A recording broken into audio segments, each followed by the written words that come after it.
Climb right in and enjoy the ride. Hello, car lovers, and welcome to the C&C Auto Show. And I am Eric Clements. I'm John Ryan. And we are both here to share some information on ways to make your car, truck, or SUV safer and to make it a lot more dependable and to make it last longer for less money and less hassle. And we want to say thank you to each and every one of you that tuned in and logged in. And we're here to take your phone calls at number 706-863-5800. That's on Saturday mornings, 8:05 to 10 Eastern. You can also watch us live and learn more about the show at ccautoshow.com or Facebook at C&C Auto Show. And you can also email the show. That's at ccautoshow@gmail.com. And we want to welcome WRWO 94.5 FM. They're broadcasting from beautiful Ottawa, Illinois. And we want to welcome WBQO 93.7 FM in Jacksonville, Florida. We want to say thank you to all of you that ride with us in the C&C Auto Show. And the other thing we always mention, if you're looking for a really good auto repair facility, you can go to C&C or ccautoshow.com, and there you can hit a little search area in the middle of the homepage and scroll down and see a list of really good shops. We got some neat stuff going on this hour, John Ryan. All right. Yeah, we'll talk about what it's going to take to keep your smart car on the road. Okay. One good thing, and then we'll also talk about why 2,900 Ford truck drivers have been told to stop driving their truck. And we'll let you know why and a lot more stuff. We got fun stuff going on, and we'll talk about a lot more as during the show. And are we ready to go to the calls? Yeah, I am if you are. I would love to. Let's go over to John. Hey, John, welcome to the C&C Auto Show, and what can we help you with today? Hello, John. Got several questions for you, Aaron. We're ready for you. My grandson is getting ready to get a car, and of course, you're going to do the inspection on it. This will be the third one for you. All right.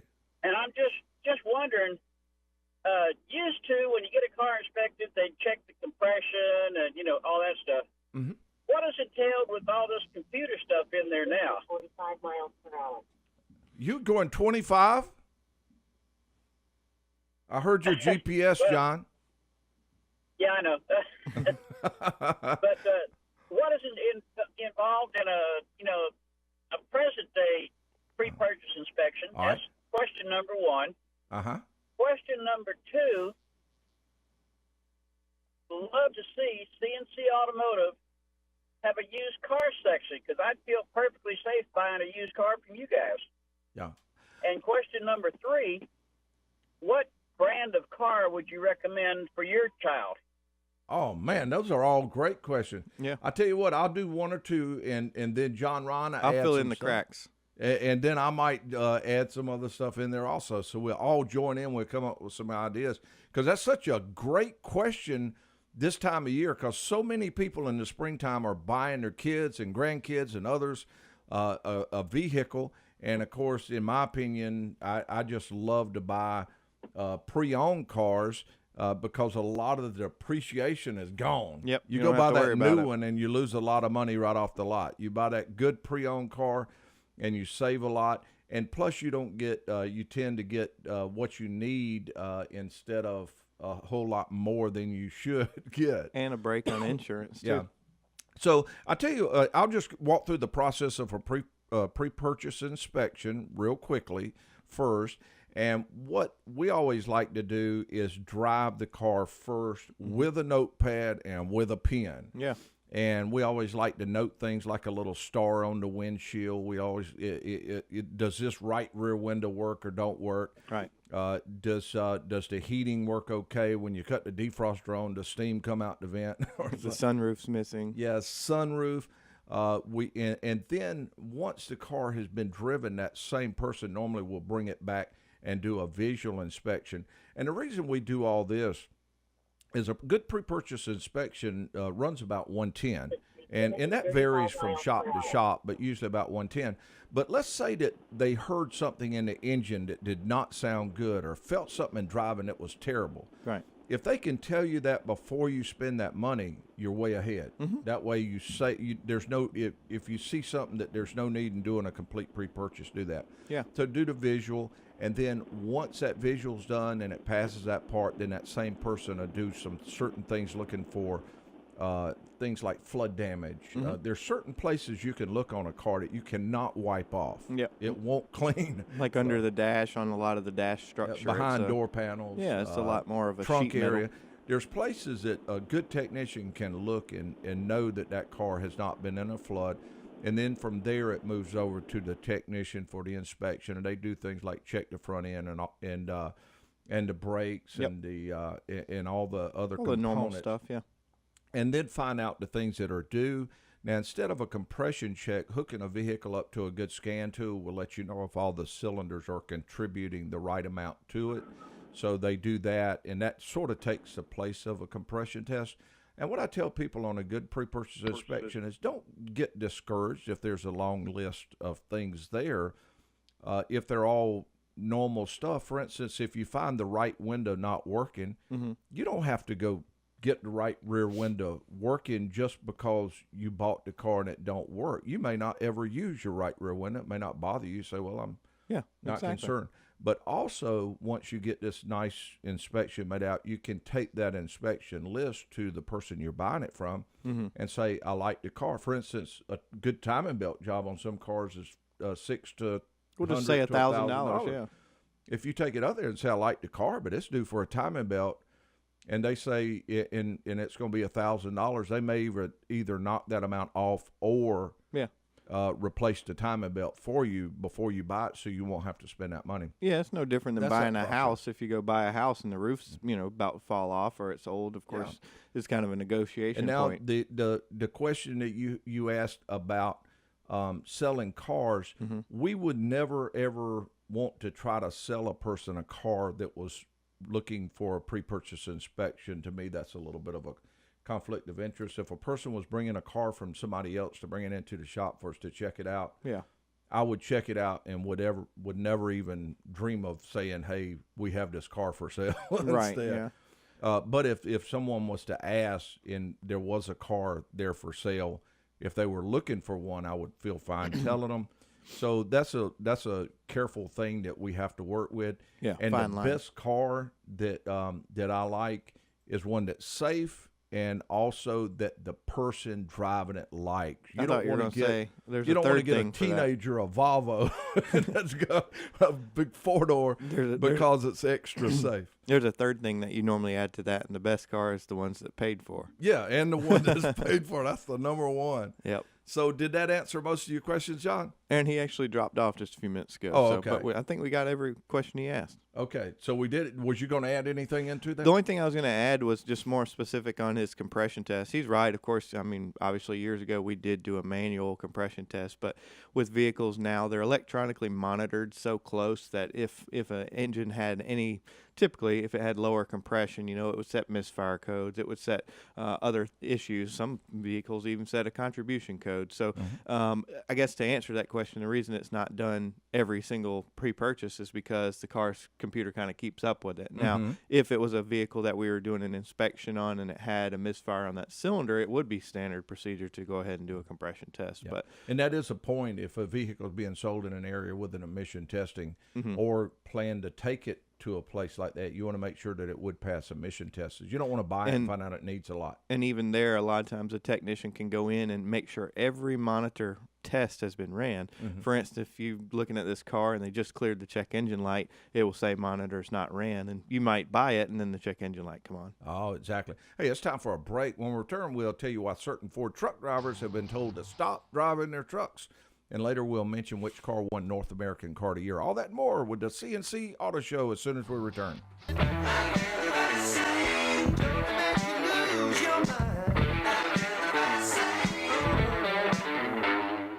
And welcome back to the C&C Auto Show. And Ford and federal regulators are telling 2,900 owners of certain 2006 Ford Rangers to stop driving their trucks. They are dispatching technicians out to replace the truck's Takata airbag inflators after the company confirmed that a defective inflator ruptured and killed a customer last July in West Virginia. And there's been 2 fatalities in the 06 Ranger trucks caused by the driver's side airbag inflator when it ruptures and it has to do with the Takata inflators, but they were built on the same day. Oh, okay. And that's what worries them a lot. If you have a question about your car, truck, or SUV, you can give us a call. That's between 8:05 and 10 Eastern time on any Saturday. That number is 706-863-5800. We'd love to hear from you. And John Ryan, how about if we go to Billy and then immediately after that, unless he wants to do it the other way, we will give the tech tip quiz. All right, fair enough. All right, I think that's a game plan. Are we ready? Yep, he's on. Hello, Billy, and welcome to the C&C Auto Show. Hey, good morning, guys. Good morning. Would you like to for us to do the tech tip quiz first, or would you want to answer your question, or let's talk about your vehicle a little bit and then say the tech tip quiz? You answer my question first, because I've heard that foghorn way too many times. It sounds good. Okay, we're ready. During this cold snap that we had, I was able to do quite a bit of traveling, and I noticed there were a lot of people on the side of the road with their radiator caps open. Mm-hmm. My question is what is the proper mixture in your radiator for antifreeze and for water? And secondly, how often should you change it? Mm-hmm. Yeah, that's a really good question, Billy. It does kind of depend on, where you're living, of course, the climate that you live in. But normally around here, it's 50-50. That normally if you were to put a new solution of 50-50 mix in there, that would bring it well below 32 degrees negative. So that's typically, kind of what we aim for around here. Now, some places mix it a little bit stronger so that they can go below that. As far as changing it, if it was a brand new car, a lot of the cars come with extended life coolant that a lot of them claim go 100,000 miles. Some of them claim further than that. Just in our experience with the repair side of it, very few I guess the coolant does last that long, but a lot of components are affected by it. Say if it's a 100,000 mile coolant, you start seeing water pumps leaking at 70 and 80,000 miles. If you take that same car and change the coolant at, say, 60,000 miles, those water pumps last to 150, 160,000 miles. So, yes, it may be a long life coolant, but there's also a lot of things that coolant does that, can break down. There's dissimilar metals in the coolant or the engine, as far as the radiator and the engine block and the cylinder heads, and it can actually create an acid. And of course, the idea behind that is to change it before the acid develops, because once acid's in a cooling system, it's of course very hard to get out. So really it does kind of depend on the manufacturer, what kind of driving conditions, but generally I say every 60,000 miles.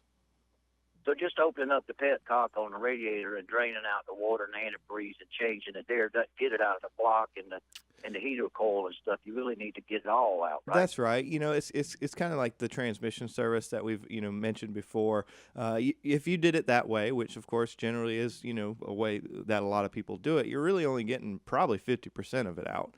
If you did that multiple times, you may get to the point to where you've got it all out, but you're going to use a lot more coolant filling it back up to get it to the proper mixture. No doubt that is a probably cheaper option, but what we would recommend is a total coolant exchange, which is where we hook a piece of equipment to the radiator, and it actually pulls it out, with vacuum, and of course draws all the hoses up and pulls all the air out of the system, and of course it goes into an old cylinder, and then the machine also has a new cylinder with the proper mixed coolant in there, and being that it's pulled under vacuum, it just draws it back in. Now that's just the conventional way. There's also another one that, actually physically flushes it and goes, the same coolant loop. And Billy, one thing that is important to mention to a lot of people that like to do the job yourself is it used to be you could do just that, drain the petcock or let all the antifreeze go out and then close it off, pour new in. 50-50 mix, and you would be fine. But now a lot of cars have bleeding procedures. Right. And that's not to say a person can't do it theirself, but if they do, they need to know what that bleeding, if their car does have a bleed procedure, and if so, what the procedure is, because it can develop air pockets. Yeah, and let's say it's got one hot spot in the engine, it can do damage in there if you don't bleed it all the way. A lot of heater cores are positioned, sometimes 6 to 8 inches higher than the radiator cap itself. So, of course, coolant naturally doesn't go uphill. So that coolant will, of course, create an air pocket, or the lack of coolant there will create an air pocket. And just like Aaron said, it can travel throughout the engine. And, every time you shut it off and it does a heat cycle, it can actually move that air pocket. And sometimes it could be right on a cylinder head. And, of course, obviously steam the cylinder head to the point where it could, potentially do damage. Yeah. So just pouring some antifreeze in your overflow tank ain't going to change your antifreeze in your system. No, sir. No. And not to mention the antifreeze also provides corrosion prevention. Yep. It helps to keep the water pump lubricated. There's chemicals in there that keeps the water pump lubricated. So you would lose out on all those benefits also. So it really needs to be changed at certain times. And it's just if you can afford it, it's kind of a cheaper cost preventative, from replacing water pumps and all that kind of stuff. Well, in a lot of cases, you can't afford not to, because it's going to cost you a huge amount more money when the radiator starts getting restricted, the heater core's restricted, water pump goes bad. So, and not to mention those people. Those people that you saw on the side of the road there, Billy. That's a big time inconvenience.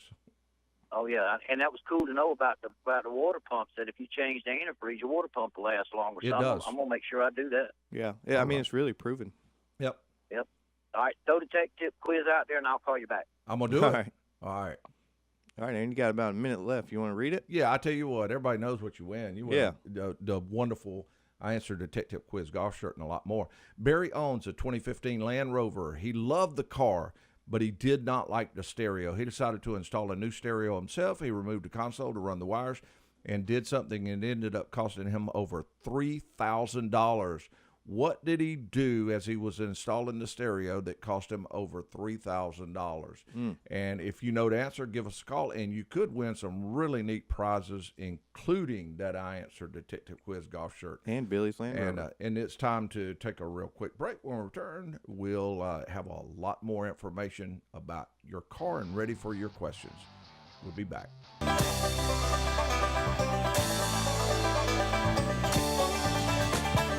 Eastbound and down, loaded up and trucking. And if you welcome back to the C&C Auto Show, and if you have a question about your car, truck, or SUV, don't hesitate to give us a call. That's between 8:05 and 10 Eastern, and that's any Saturday morning from anywhere that you might be. That number is 706-863-5800, and it is time for Dominic Frito's Tailgate Talk. Dominic, what you got for us? I got some sad news today. Oh, no. The drag strip in Elizabethtown, New Jersey, the Raceway Park drag strip, home of the Summer Nationals, is closed. Whoa. And it just kind of came out of the blue. They said that they're restructuring their business, so it may open up later, but preliminary news is just that it's closed outright. That's always sad to see a racetrack close. I wonder what the deal is. Yeah. All right, well, I'm going to flip the tailgate back up and let y'all get back to it. All right, we're ready to go. Okay, we are we're ready to go to the calls. And I want you to read the tech tip first. You read it too fast. You kind of tend to do that. I did read it a little bit on the fast side. Okay, here is the question. Barry owns a 2015 Land Rover. He loved the car, but he didn't really like the stereo that was in there, so he decided to install a new stereo himself. And he removed the console of the car to run the wires, and he did something that ended up costing him over $3,000.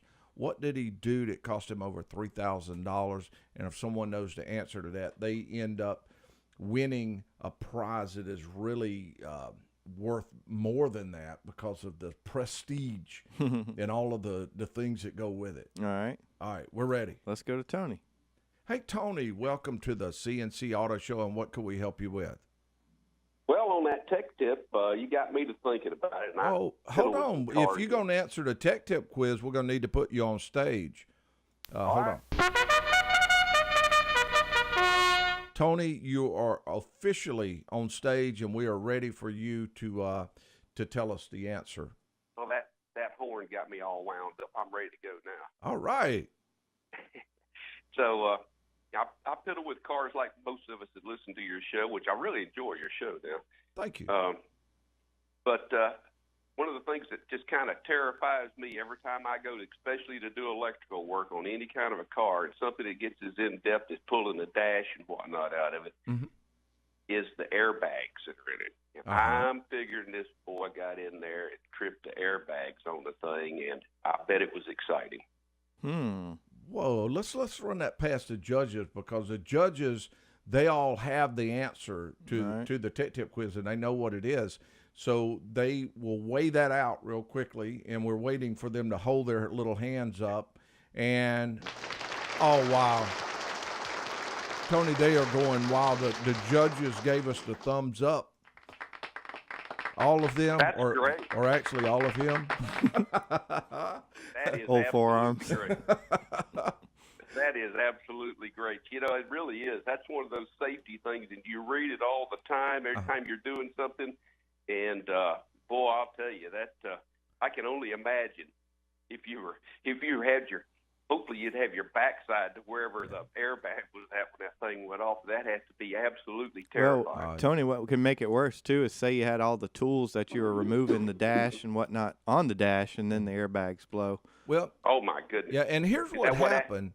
He actually removed the console and the items to run the speaker wires under the console, and he unbolted the airbag module. Now, of course, the airbag module is normally grounds itself when all the bolts are in it and it's bolted down to the floor. Yeah, the modules are typically a composite steel. So you don't really have to worry that much about static.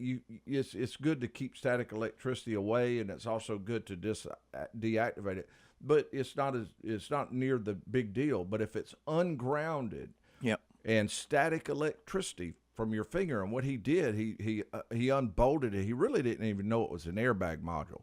He just unbolted it. It was laying there, and then when he slid across the street, the seat, and barely touched that module, the static electricity activated the module.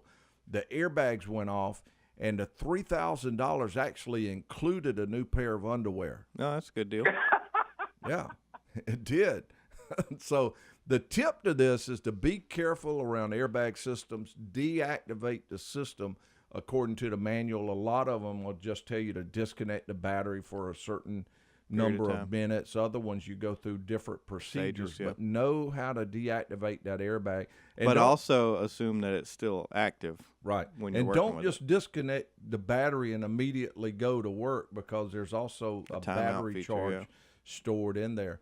But, Tony, you are actually the winner, and you'll receive the complete prize package. You'll also win the I Answered the Tech Tip Quiz golf shirt that you can wear. That we've actually had people try to dig tunnels into the shop to get those, but now you'll have one. And we don't like to see them on eBay either. You know, I got to tell you something, though, fellas. You know, of all I love listening to the show. I like the trivia, and I like the fun that you have with it and everything. And you're doing real well with it, and you got a good audience that follows you. But, you know, just something as simple as this right here could literally keep somebody out of the hospital and out of the poorhouse. Yes. And so, you know, what a great tip. I mean, most of us work around that stuff, and we don't have any problem. But wow, it only takes one. It doesn't take but a second to forget it, does it? And if the person don't get hurt, their wallet gets hurt. Yep, it's a lose-lose. Yeah, lose-lose all the way if an airbag goes off. Not a good sign. But thank you for saying that, Tony. We really appreciate it, and that's what we do try to do along with the show. Is talk about things that safety items that will help people, because we know a lot of people love to work on their own vehicle, and we love it. We love cars. We love what we do, but we also want people to be safe when they do it, and just those little tips. So they can continue to enjoy it. You never know. It might help somebody, John, right? Yep. All right. Thank you. And, Thanks, Tony, stay on the line a little bit. They're going to get some information from you. Okay, All right. Thank you. Okay, the number to call, 706-863-5800. John Ryan, who we're going to? Looks like next up's Jacob. Hello, Jacob, and welcome to the C&C Auto Show. What can we help you with? Hi, yes. I just want to say a real quick word because Hespa High School had 3 students, including me, go to Skills USA region competition for automotive. Yeah. And we got first, second, and third, so we're going to Atlanta for state. Oh, wow, that's great. Congratulations. And that is fantastic. Yeah, y'all have a great team there, and I have heard about that. And I think it's awesome that all of you do that. And I'm going to mention this. The industry needs really good technicians like all of you are building out there or gaining the knowledge to do, because these cars, they're getting more and more complex every day. Yep. And people's going to need to work on them. People's going to need to be able to keep these cars on the road. Right. And without people like yourself, you, Jacob, and the others going to the classes and the wonderful instructors that they have, I can name a lot of them now, automotive instructors, Chris Davis and Tim Lewis and just Kevin, just so many different ones that are really awesome. We need that, and thank you to all of you, too. Yes, sir. Okay, and tell all the team out there, congratulations on that. Yes, sir. Okay. We appreciate it, Jacob. Thank you. Thank you. Bye-bye. Man, I love hearing from people like that that's doing well in there. Where are we going? We got about 3 minutes left before a break. Let's see if we can squeeze John in. I think that's perfect. John, welcome to the C&C Auto Show, and what can we help you with? Yeah, I got a 2000 Ford Mustang GT, and there's no check engine lights on or anything, but I'm hearing a gurgling noise that's coming from the air box, which is, leads to the intake, and I cannot figure out what it is, and nobody else can. The car has no issues. It runs fine. Is it at idle only? It does it at idle, and sometimes you'll notice it when you're driving down the road. I know it's hard to hear over a loud exhaust system and everything. Yeah. You take your foot off of the throttle, and you'll hear it. John, what happens a lot of times, that particular vehicle has of course, an idle air control valve directly dead center on top of the throttle body. You're familiar with that? Yes, I am. The control valve, when it gets a lot of carbon on it, and it actuates very fast, in and out to, of course, control the idle. When it gets carbon on it, or when the motor gets slow, it will cause that funny noise. Matter of fact, on some of the vehicles, it'll actually cause a whistle. It sounds like a turbo's on it. There's one that used to sound like a horn. That was on the Explorers. Model, that was on the 4 It liters. would sound just like a big horn going off. Yeah. One thing you could do is get the vehicle to operate in temperature, let it idle at, say, normal idle, and unplug the idle air control valve. It may stall. If you restart it, it should find base idle again, and go drive it, see if you still have that noise. Okay, great. Yeah, give that a Get a shot. check engine light, but I've that can be been trying to cleared figure back it out for probably about 6 months now. Yeah, give it a shot. See if that works. All right, thank y'all so very much. Thanks, John. Thank you. Y'all.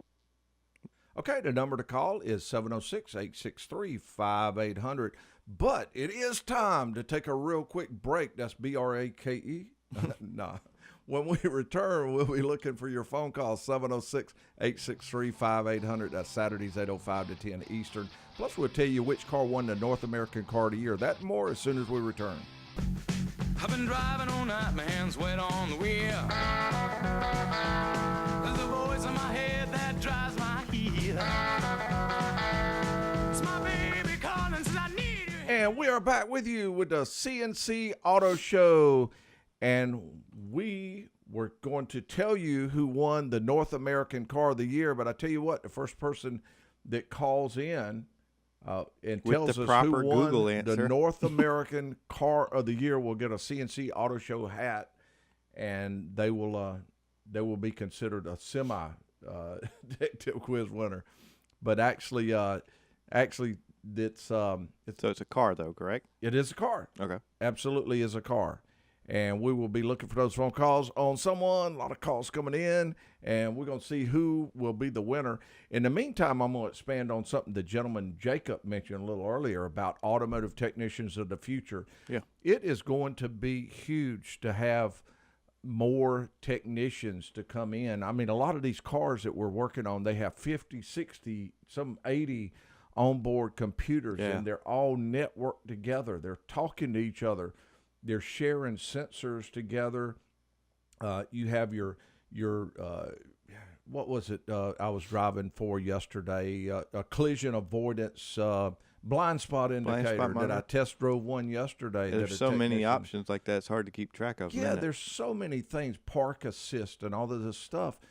And you're not able to just get anybody to work on that type stuff. So this is going to be huge to have the right technicians in the future to be able to do these things. And I'm going to tell parents, I'm going to tell guidance counselors, and also the individuals themselves, is this can be a very, very good profession. Yeah, rewarding, absolutely. Very rewarding, and you can do very well. So don't ignore it. Okay, where are we going? All right, let's go to Paul. Hello, Paul, and welcome to the C&C Auto Show. And what you got for us? I'm going to take a guess at the North American 2018 Car of the Year. Fantastic. Okay, Paul, we're going to let you in that. Let's set them up on stage. Set them up on stage? Let's do it right. Man, we're rolling it out for them. Yeah. Paul, what is the North American Car of the Year? Go with the Honda Accord. Whoa!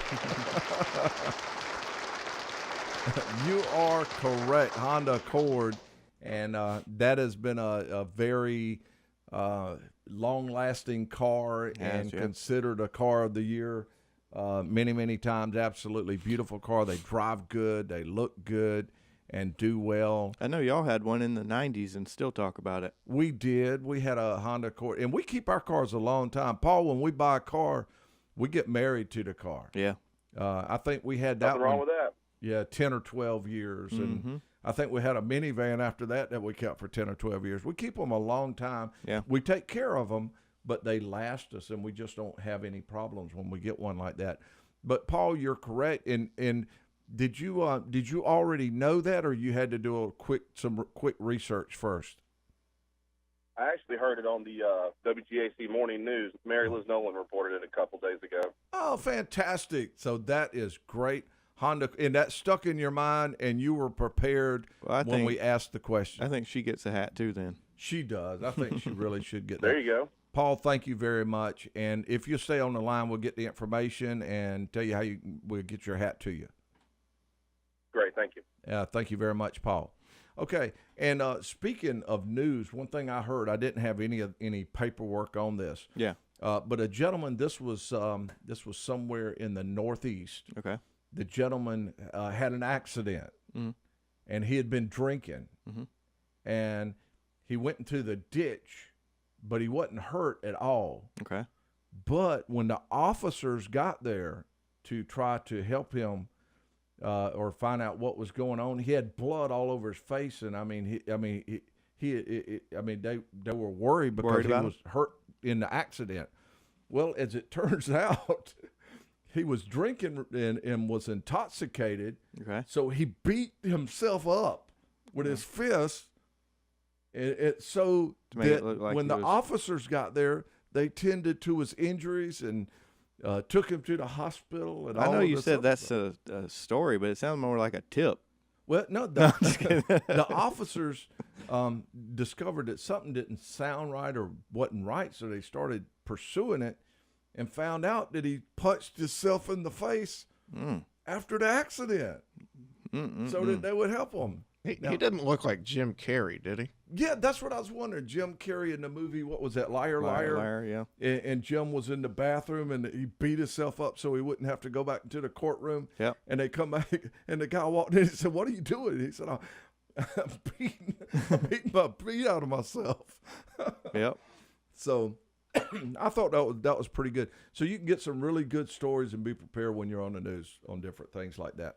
All okay, right. now, enough of that one. Okay, we're going your bruise is healed pretty quick. Yeah. I did want to mention another neat thing that happened. I think this was earlier this week, but they located the original Mustang that was used in the movie Bullitt. Oh, really? Yeah, the original one. And actually there was two of them that was in the movie that they had. One they used more for the scenes and the other one more as the stunt car. But they located those and they showed it to the granddaughter of actor Steve McQueen And Ford did this for the 50th anniversary of the film with the return of the latest Mustang Bullitt. Wow. So the two, it was really an emotional moment for her, I believe. And they now they're unveiling the 2019 limited edition Mustang Bullitt that features return 5-liter V8 engine, and it packs at least 475 horsepower. Wow. Which is kind of small to you because no. That thing still that flies. 475 horsepower, 425 20 pounds of torque, and it tops out at about 163 miles an hour. Wow. So if anyone wants to get their own Bullitt, they can. Mustang, they can do that. I thought that was kind of neat. Also, along those same lines, we have the Hot Wheel Camaro that's out. The order books are open. You can order your own Hot Wheel Camaro. It's the 50th anniversary edition, and it's built to celebrate the 50 years of partnership, performance, and innovation design with them. And it's an upgrade package. The package costs about $5,000, and you can get it on the Camaro 2LT and the 2SS Coupes and the convertibles, and it goes on sale in February, which is kind of neat. And the first Hot Wheels vehicles were released in 1968, and it was the custom design. There's actually one around town not too far from Shop 2 that's evidently lives out there. It's beautiful. It's a dark blue, but it has almost like ghost stripes in it also. Oh, wow. Hot Wheels edition. Beautiful wheels on it and everything. Beautiful. You want to let's go to the calls? Yeah, we got just about a minute left, Aaron. Well, I think that's plenty of time. Ron, welcome to the show. What can we help you with? Hi, I was just calling about the Bullitt Mustang you was talking about. Yes. They just so happened to auction one off at Barrett Jackson last night in Scottsdale. Yeah. Now, this was for a charity. Ford donated the very first one to come off the assembly line, 001, and it went for $300,000. Oh, wow. That's amazing. And I would say within but about 3 or 4 years, it'll be worth a charity, lot and more. Barrett Jackson didn't get no commission on it. And Ron, how's it look in your driveway? If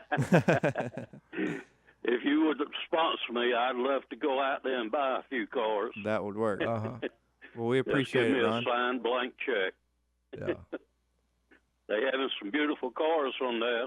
It's going to be back on again today from 3 till 11 or either 12 tonight. Will this be a different auction, or it'll be a rerun of the one that they? It's Barrett Jackson. It started Tuesday in Scottsdale. And tomorrow actually be the last day. But today they're going to have, later on today, they'll have some $1 million plus cars to go through there. Fantastic. I will be watching. Salon cars. Ron, thank you very much for that heads up. It'll be on.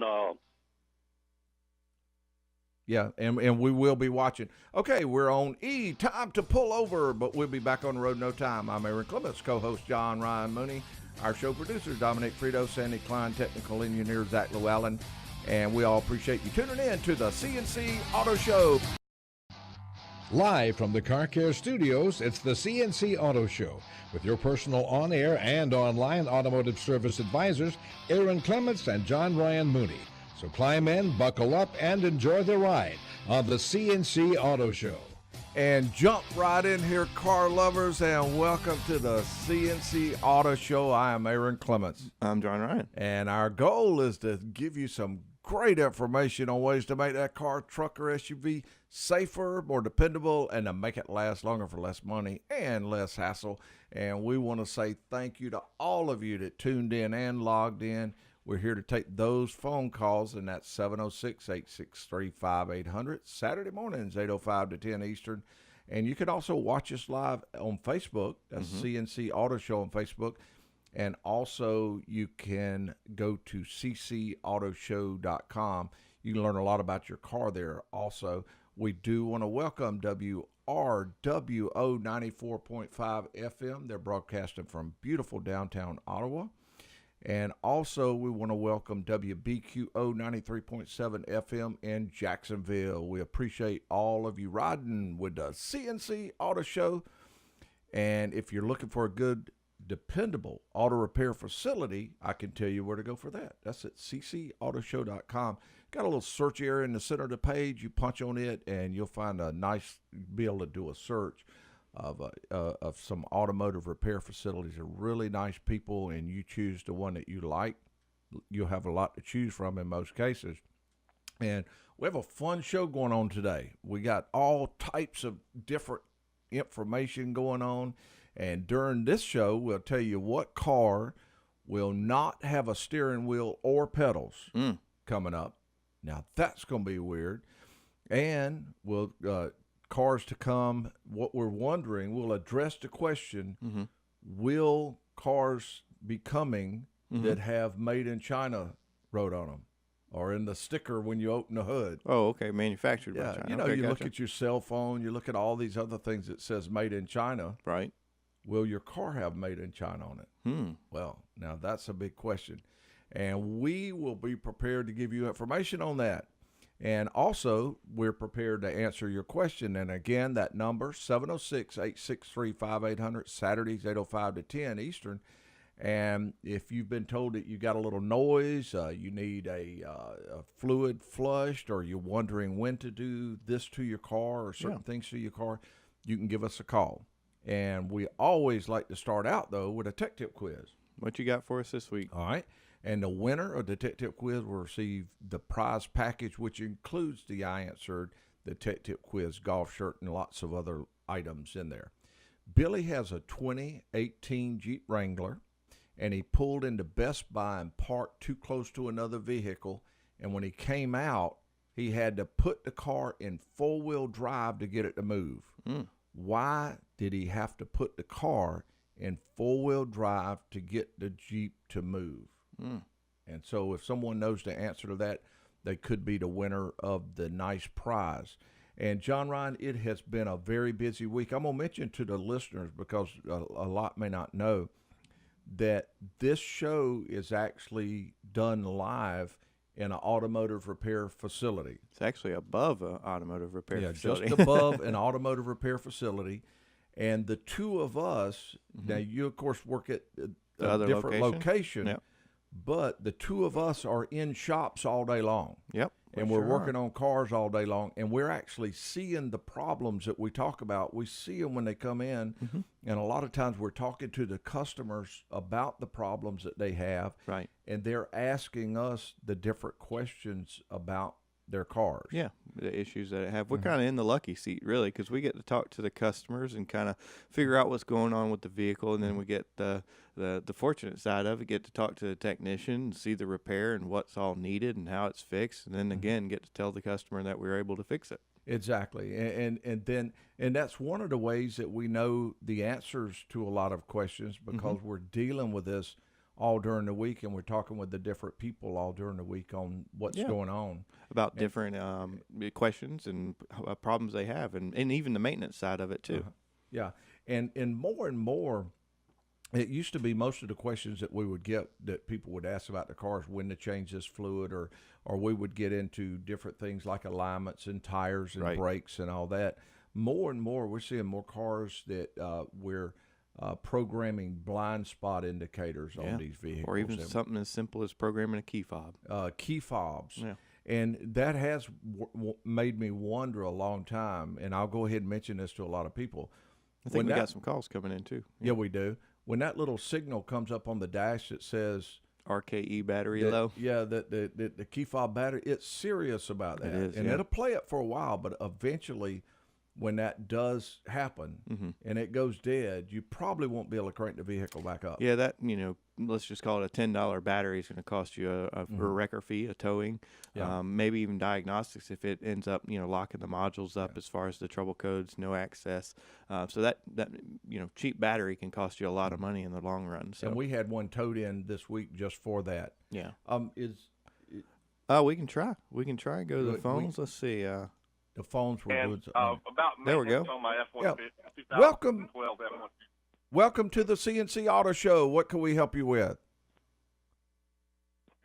Aaron, is this me? Yep, that is you, and we're ready for your question. All right, Aaron, thank you. I have a 2012 Ford F-150 Lariat, and it's been awesome. I've been blessed with a number of good vehicles in the last many years. Had some terrible cars back in the 70s and 80s, but I think everybody did. That wasn't a good year for especially domestic cars in general, but especially domestic cars. The 80s and actually, the middle of the 70s, the 80s, and part of the 90s was not good. Yeah, I agree. Well, this 2012 F-150 has just been awesome. I mean, I have not done a thing to it other than regular maintenance on a scheduled basis, but I know at the mileage it has now, which is fairly high, it's 130,000. I probably should be doing some things, but it's the kicking a sleeping dog. I'm scared to touch anything because it seems like in the past when I did that, then I started having trouble. So what at 130,000 miles on this truck that give me no trouble at all should I really consider doing? Yeah. Terry, mainly you're kind of on the right track. Like you said, you haven't done much to it other than maintenance, but that's the reason it's lasted that long. So it's just kind of continuing the maintenance. Now, no doubt the service interval for the tune-up is due, probably a transmission flush and some other maintenance items. But 2012, those are great trucks. They don't really have too many issues. The ignition coils don't fail like the old ones did. So a normal tune-up, wouldn't scare me to do. Just, again, normal maintenance stuff. Nothing really out of the reach of normal. And, Terry, I would think of two things, except for the spark plugs. Of course, they don't have the rubber in there. But I would think of things to do with rubber and fluids. Those are some of the main things that you're going to look at. And one of the things that happens so many times is when you take the type fluid used. So many times people take a vehicle and they'll say have the transmission fluid flush. Well, that vehicle, there's certain types of fluid that works well with that vehicle. Hundreds of different types. Yeah, too, and you want to use the correct fluids when you have any of these items flushed. And that would include like a total fluid exchange for the transmission. Is this a four-wheel drive or two-wheel drive? Four-wheel. Yeah, so you'd want your transfer case fluid, and you want fluids that meet the manufacturer's specifications, meet or exceed.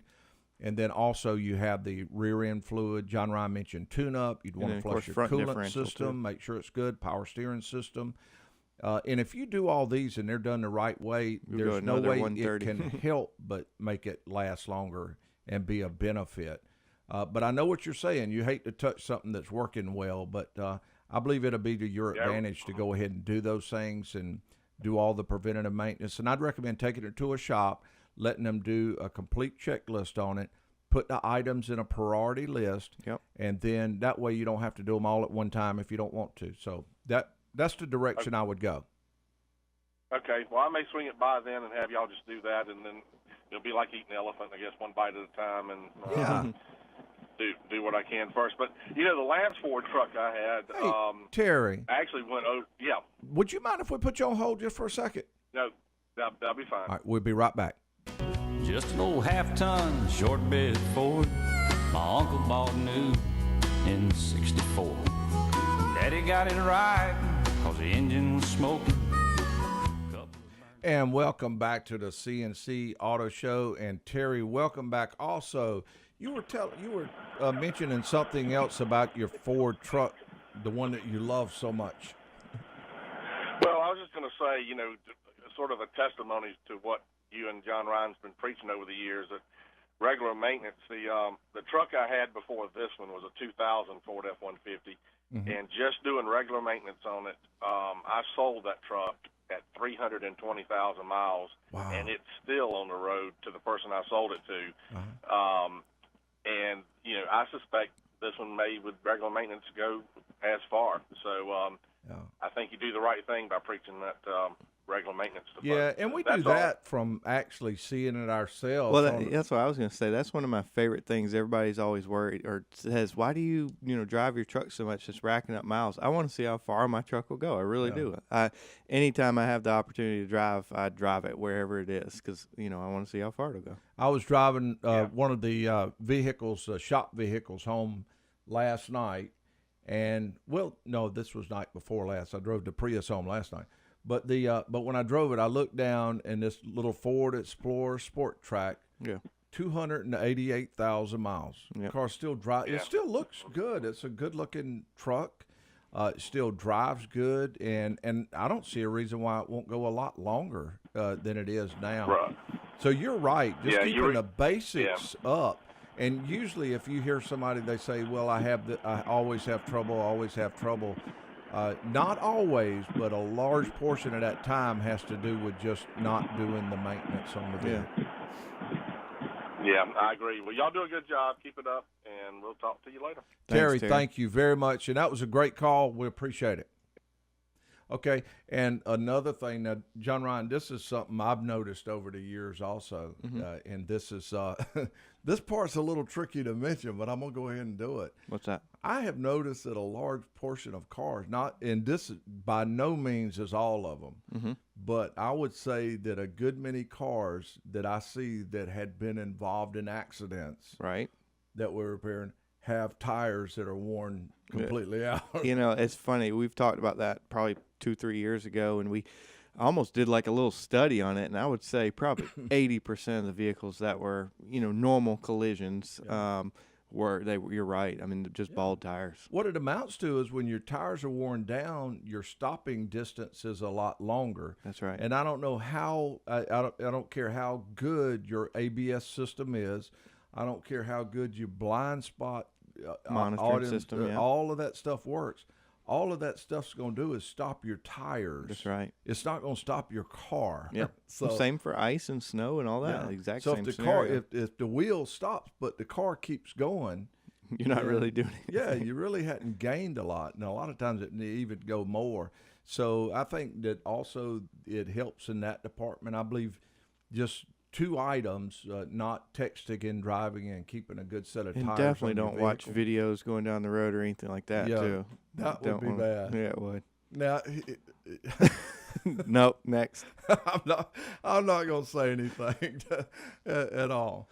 That's not the case. Okay, now, if you have a question about your car, truck, or SUV, you can give us a call, and that number is 706-863-5800. And we have a tech tip quiz. Lay it on the table. Yeah, why don't you read it? Okay, we will read the tech tip quiz real quick. And that is Jeep Wrangler, wasn't it? Yeah. Billy has a 2018 Jeep Wrangler. He pulled into Best Buy and parked too close to another vehicle. And when he come out, he had to put the car in four-wheel drive to get it to move. And why did he have to put the Jeep Wrangler in four-wheel drive to get it to move? And also another thing that we had mentioned is that it's there. We said we would mention a car that would be there that would not have a steering wheel or a brake pedal. Mm-hmm. And General Motors is getting ready to ditch the driver for good, at least in the newest research and development vehicles. In 2019, the Cruise. Now this is spelled CRUISE, the self-driving startup that was acquired by GM a few years ago. They want to begin testing the 4th generation of autonomous vehicle, and with that, it will be like a modified Chevrolet Bolt EV, and that is no relation to the Chevrolet Cruze, which is CRUZE. Right. And so they are that would definitely working be a with different vehicles body for sure, that will have no pedals, no steering wheels, and no form of manual controls. Now, there is one big question that I have. Where will they be putting the driver's side airbag? Here's a question for you. Which side is the driver's side? Yeah. Here's another question. Are you going to be looking forward or backwards? Well, who is the driver? And all right, well, hold on. Well, what if you get in a wreck? Who's at fault? What if you get pulled over? Who gets the ticket? Wow. We need answers. Which side do you sit on if you call shotgun? Oh, these are all tough questions. I think we ought to go to the calls. All right, let's go. All right. Jimmy, welcome to the C&C Auto Show. And what can we help you with? Hi, my son has a 2015 Ford F-150. Yes. It's a 4-door cab. I'm trying to think of what it is. It's not, sport package. Mm-hmm. And he's had transmission problems with that truck pretty much since he's had it. He didn't buy it new, but it only had 6,000 miles on it when he bought it. And it's a hard shift pattern. There's been a winding noise, low groan. It's been back to forward multiple times, more than 10 times for this problem. They tell them that it's something that they're unfamiliar with. They've changed everything from the junk in the rear end, the drive shaft, the shifting solenoid. Now they're telling them they want to pull the transmission out and rebuild it. It's still under warranty. Yeah. Have you heard anything about these trucks having this problem? Well, we've heard some things, but we also need to put our research department on it. So I was wondering if there's a chance you'll hold just for a second during the break, and we will run our complete research department through this and then come right back and let you know what we have. Is that okay? That's okay. You are the man. Thank you, Jimmy, and we'll be right back with more to C&C Auto Show just after these messages. Now his guitar's Cadillac, hillbilly music, lonely, lonely streets that I call home. And welcome back to the C&C Auto Show. We are going to delay the tailgate talk because we were talking with Jimmy about his 2015 F-150 with a harsh shift. John Ron, what did we find? Well, we did find some things, Jimmy. I guess we had just a few more questions. You mentioned that the shift, you said was a firm shift and even a growling noise. Is that correct? Yes, sir. Does it do it more downshifting or like going, like say if you were going 0 to 50 or whatever, do you feel it in the upshift or slowing from 50 to 0? In the upshift. In the upshift. And they've replaced a lot of the components, the differential, the drive shafts, and some other things, and now they want to rebuild the transmission? Yes, sir. This is a question that I would ask them to see if the TCM or the trans control module is fully updated. Just like Aaron said, we have a database of the same bulletins Ford would have, same Chevrolet, you know, all the manufacturers. And there's a bulletin in there about a harsh or firm shifts, and this particular bulletin has to do with downshifting, but it actually has to do with reflashing the software, just like our analogy is, you know, a Windows computer, you turn it on, it shows there's an update, it does its update, and a lot of times it addresses little bugs that are in the system. Well, a car does the exact same thing. The only difference is you have to physically do it. So I would be curious at what software calibration is in there. Now, generally, that doesn't normally fix noises, depending on what the noise is, you know, could. So I would definitely ask them that. If it's shifting too late or if it's too shifting soon, too late, but it could take care of it. To me, you know, you remember back in the day when we would put a shift kit in a car? Yeah, bang shift. To make it shift hard, that's what it's more like. This reflash could address that. They tried on it. They replaced some parts in it and told my son, said, now you need to drive 500 miles real easy and drive slower than Granny would drive. Take off slow, brake slow, let the transmission calibrate itself. Yeah, and that's the thing. And normally, he did that for about 700 miles, and he's still got the problem in there. Right. And that's the thing. So when a transmission shifts hard, it's normally because the line pressure, the actual hydraulic line pressure is higher. That's what makes it feel, like you said, a shift kit. Right. Does the vehicle still have the factory intake, not intake, but intake tube and all that? It doesn't have one of the high-performance manifolds on it or anything, does it? No, sir. He wanted to start changing stuff, and I told him, until your warranty's over, right, you don't change. That was good. Good advice, Jimmy. Yeah, the only reason I asked that is because a lot of times, you know, computer programming is not, you know, you have to almost program for every modification you do to it. So we've seen quite a few of the cold air intakes cause some harsh shifts because it's just simply pulling more air in. But if it's a factory... Okay, now, when they told him that they needed to drop the transmission and rebuild it, they told him that... exhaust system had been changed on the truck. Okay. Like I say, he didn't buy it exactly brand new. Right. But it only had 6,000 miles on it when he bought it. And they're telling him that it would cost him $1,500 to go back with the complete factory transmission or exhaust system. Yeah. And are they saying that needs to be done to repair anything, or are they just saying they can't physically remove the exhaust because of that? Right. They're saying that they can't physically put that exhaust system back in. They probably have to cut it out. Okay. I asked him. I didn't see under the truck, and it's been at Ford. I haven't been able to look at it. Right. He said that the exhaust from the driver's side, instead of wiring in, instead of a front Y of pipe, the catalytic converter, it wires in behind the converter now, and it's kind of under the transmission. Yeah. Well, the only thing that I'm just kind of thinking a little bit more in depth about that is, if the exhaust is definitely changed, and it sounds like the converter configuration is different, there should be possibly even a check engine light if the converter is not there or if it's been rerouted. That's something I was thinking too. Yeah. So what makes me think, is there a program? Is there aftermarket tuning in that truck, which you would have no evidence of this because it's simply software loaded into the computer? Is there a program, for instance, if you go buy a jet chip or a super chip or any of those handheld programmers, you plug it up to the data link and it flashes the PCM to modify things like transmission shift points, downshifts, throttle percentage, and all that. It could be something software related, and you could replace every part in the world, including the tires, and still never fix it. So I think, go ahead. I'm going to throw you a curveball that I probably should have said to start with too. Mm-hmm. They've gotten to this point, and now it only shifts hard in the mornings when the first 5 miles or so, and then it goes back to shifting like it should. That's also another problem that particular transmission has. The transmission fluid temperature can actually read in a negative number, obviously being very cold, and it'll boost line pressure all the way up as high as it'll go. So it could have they call it a TFT sensor, and if it's reading in a negative number, it can definitely do that.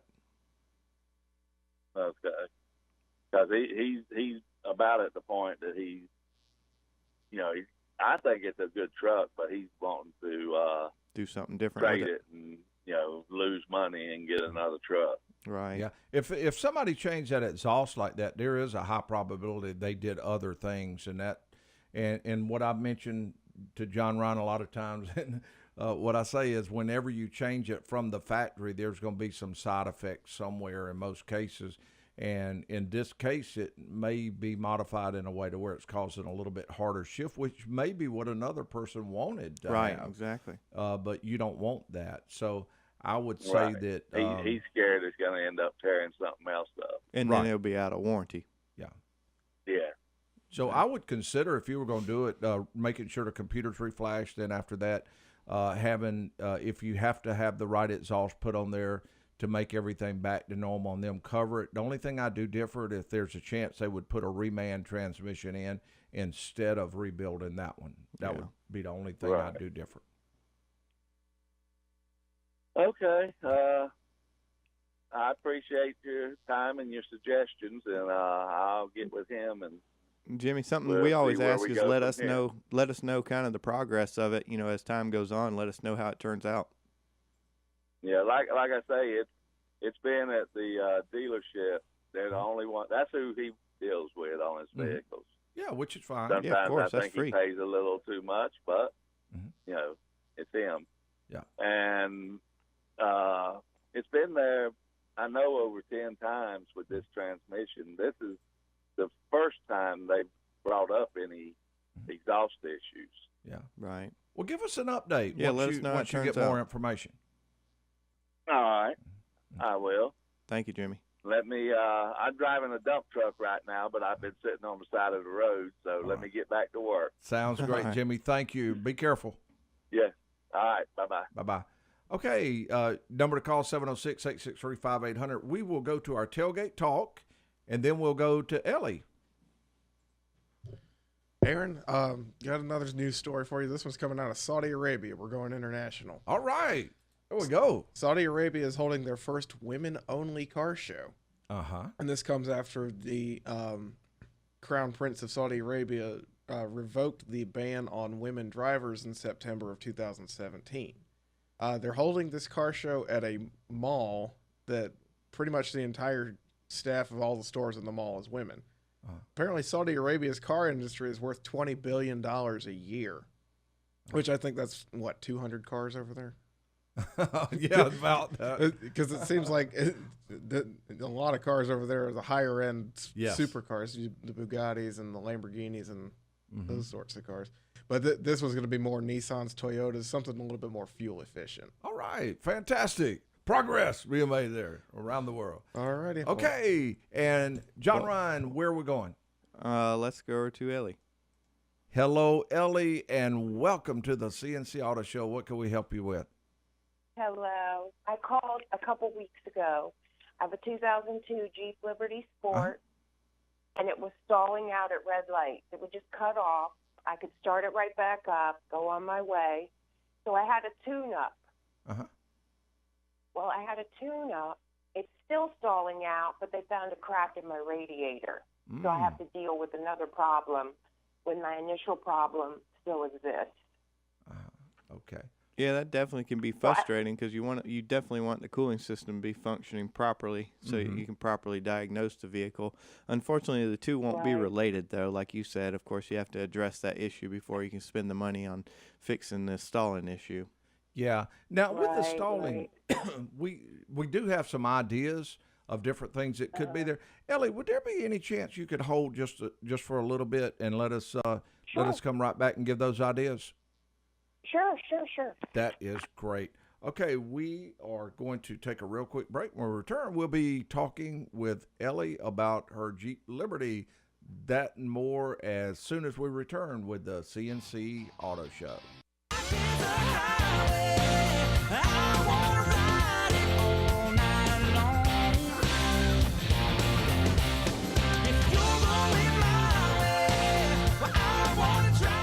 We are back with you on the C&C Auto Show, and we were talking to Ellie about our 02 Jeep Liberty. And Ellie, you mentioned that you had the tune-up part done, and in the process of them doing the tune-up, they did find your radiator leaking, right? Yes. Okay. So it's a slow leak. I'm going to handle that. That's my next thing. I'm keeping an eye on it. But I'm still stalling out at the red light. And I thought the tune-up took care of any build-up that would be in there, over time and cause it to stall out. Well, one of the things I was going to ask is, as they were doing the maintenance tune-up, now, of course, maintenance tune-up normally involves replacing the spark plugs.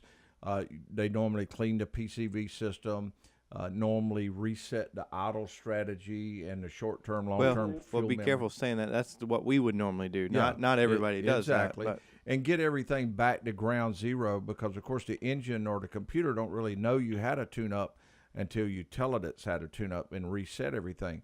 The question I had, though, is one of the largest things having to do with a maintenance tune-up has to do along with about that same time as when carbon buildup has reached a point to where it's really affected the way a vehicle runs. And cars have always gotten carbon buildup. And I even remember when I was 15, 16 years old, I'd take my grandmother's car. Matter of fact, I wish I still had that car, Pontiac Le Mans, and not only for the memories about her, but for just the fun of having the car too.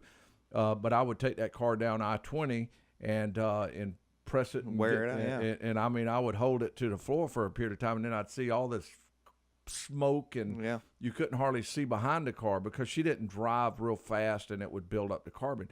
Now we chemically clean that out with a piece of equipment. It's the BG induction service, and getting that out is real important to making one perform right. But one of the symptoms of carbon buildup is cutting off at light. So if the carbon induction service wasn't done, then it may be a good idea. And you could go two ways. You could either have diagnostic tests to find out why it won't run, or you could look at it and say, well, they didn't run the that induction service on there, or clean the throttle body, and Ellie, go back and ask them to do that. I think we asked. I don't remember the outcome. Was the check engine light coming on or not? Well, it was it would come on periodically and then go back off on its own. Now it's off. Did you have it scanned when you had the tune-up performed? You mean put on the computer? Right. Well, they said that was part of the tune-up, that they would put it on there. So I never really said, did you do it? But right, yeah, because one of the neat things about some of the Chryslers, well, all the Chryslers, they have a history PID stored in the computer. And I know, like you mentioned, the light's off or it comes and goes, the light comes on, comes off. Normally there's a trouble code stored in the history section of that computer. Now, you do have to have a little bit more advanced equipment to gain access to the history side of it.